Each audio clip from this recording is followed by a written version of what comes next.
The More Loving One team talks music, and Finnish Psyche mourns tragic passing of actor Tomi Alatalo. It's bittersweet to release this film.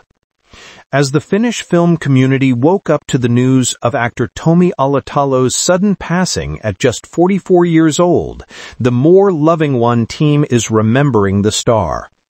In the film, he plays a record company executive who signs the main couple. They're aspiring musicians and get their first record deal with him.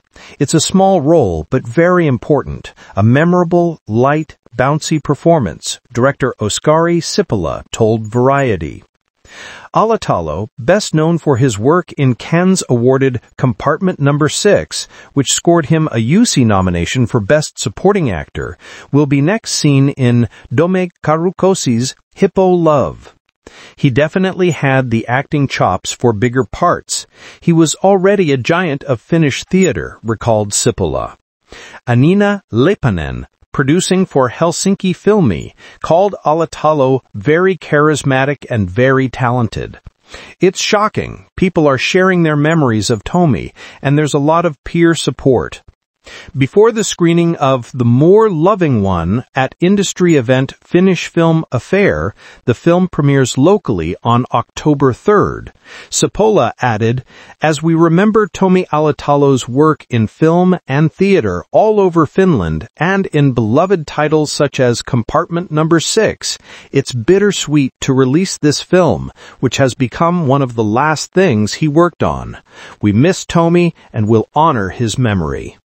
Focusing on aspiring musicians Antti and Suvi, Buri Kahonen, and singer Rita Bem, it follows them from their small town outside Helsinki, where they fall in love, all the way to their first successes. Kahonen has appeared in Mia Tervo's The Missile and Netflix's Vikings Valhalla, while Bem makes her acting debut in the film. They are joined by Mimosa Willamo, Sisu. Antti already has a band, but it's not really going anywhere. He asks Suvi to be the lead singer, and that's when things start to pick up. The better their musical careers go, the worse off they are in their relationship, Sipilä said. A friend of mine called it a Finnish love story. There are upbeat moments and then all this melancholy and reflection of life's bigger choices. The story of Antti and Suvi mirrors familiar duality many creative people struggle with.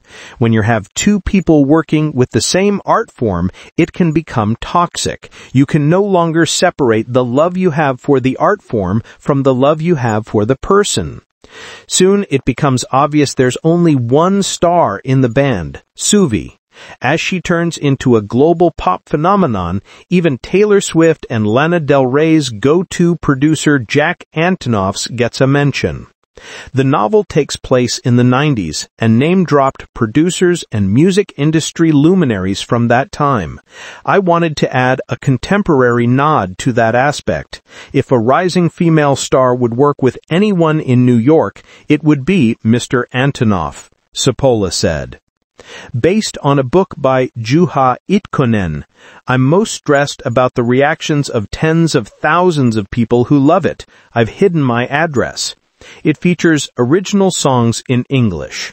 Some of the lyrics come straight from the novel. They were singing in English, and we just stuck with that.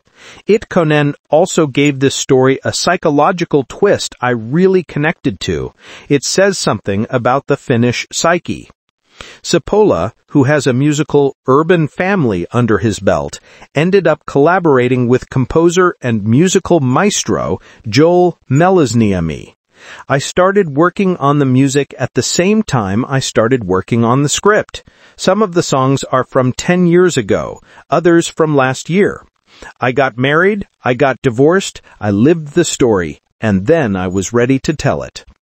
The More Loving One is not the only new Finnish release taking on music, with A Light That Never Goes Out and biopic My Name is Dingo also belting out tunes. Selma Vilhunen's Happy, Sassy, Beautiful about musician Kaija Ko, also spotlighted at FFA, will premiere in the spring. There's clearly a need we are trying to serve. We're caught in a wave that's picking up speed, Cipolla said.